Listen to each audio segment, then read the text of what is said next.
प्रयागराज में आज यहाँ मुझे संगम तट पर दर्शन करने, माघ मेले की तैयारी और 2025 के प्रयागराज कुंभ यानी महाकुंभ की तैयारी देखने का एक अवसर मिला है।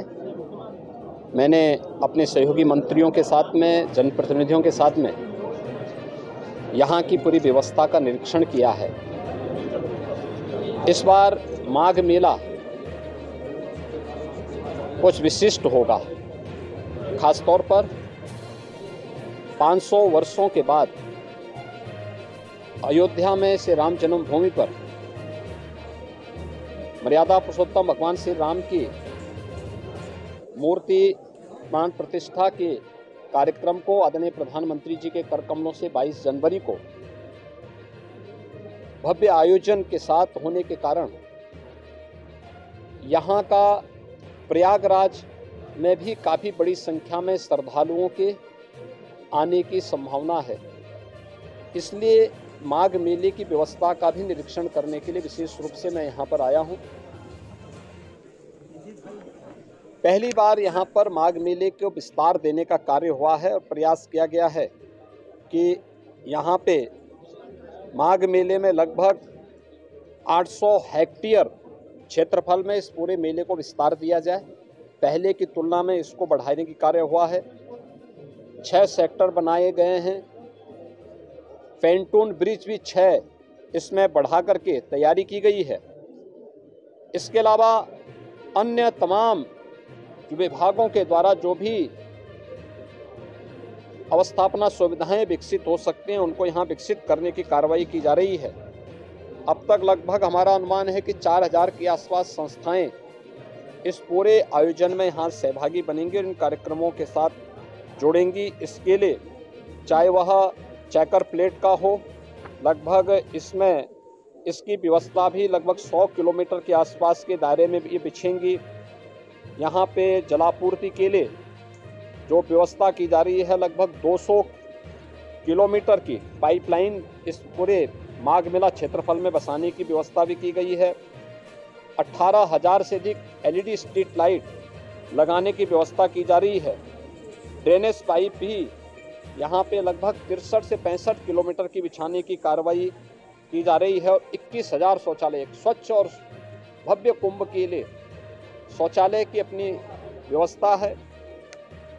यहाँ पे चिकित्सालय की व्यवस्था भी माघ मेला में आने वाले श्रद्धालुओं के लिए, कल्पवासियों के लिए की जा रही है।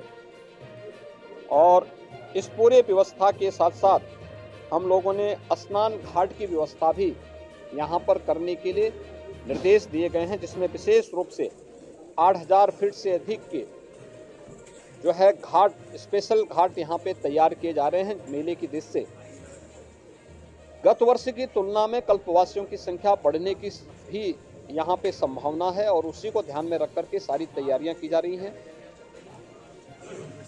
यह एक अवसर होगा माघ मेला हमारे लिए 2025 के प्रयागराज महाकुंभ की तैयारी की एक ट्रायल करने के लिए, उसकी एक प्रारंभिक भूमिका तैयार करने के लिए, और पूरी टीम उसी दिशा से यहाँ पर कार्य कर रही है।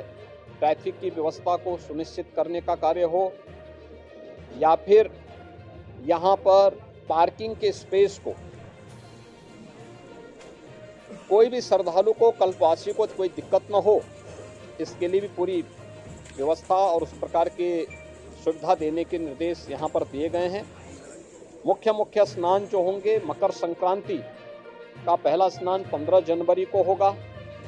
उस पूर्णिमा का जो दूसरा स्नान है यह यहाँ पर 25 जनवरी को होगा और इस दिन से कल्पवास भी यहाँ पे प्रारंभ होगा। मौनी अमावस्या 9 फरवरी को होगी। बसंत पंचमी 14 फरवरी को होगी। माघी पूर्णिमा 24 फरवरी को और महाशिवरात्रि 8 मार्च को संपन्न हो। ये आयोजन होंगे जो मुख्य 6 स्नान इस बार के इस पूरे माघ मेले के दौरान यहाँ पर देखने को मिलेगा। लगभग 2 महीने का ये पूरा आयोजन चलेगा और इसके लिए पूरा प्रशासन, पूरा शासन लग करके इस आयोजन को श्रद्धालुओं की सुविधा और आने वाले जो कल्पवासी हैं, साधु संत हैं और अन्य जो भी संस्थाएं हैं, उन सब के साथ बेहतर तालमेल करके इसको भव्य आयोजन के साथ आगे बढ़ाने का कार्य करेंगे। और आज उसी की समीक्षा करने के लिए मैं स्वयं यहाँ पे आया हूँ और मुझे विश्वास है कि प्रयागराज कुंभ 2025 के पहले बेहतरीन माघ मेले की सुविधा हम श्रद्धालुओं को दे करके प्रयागराज को स्वच्छता और भव्य कुंभ का संदेश देने में सफल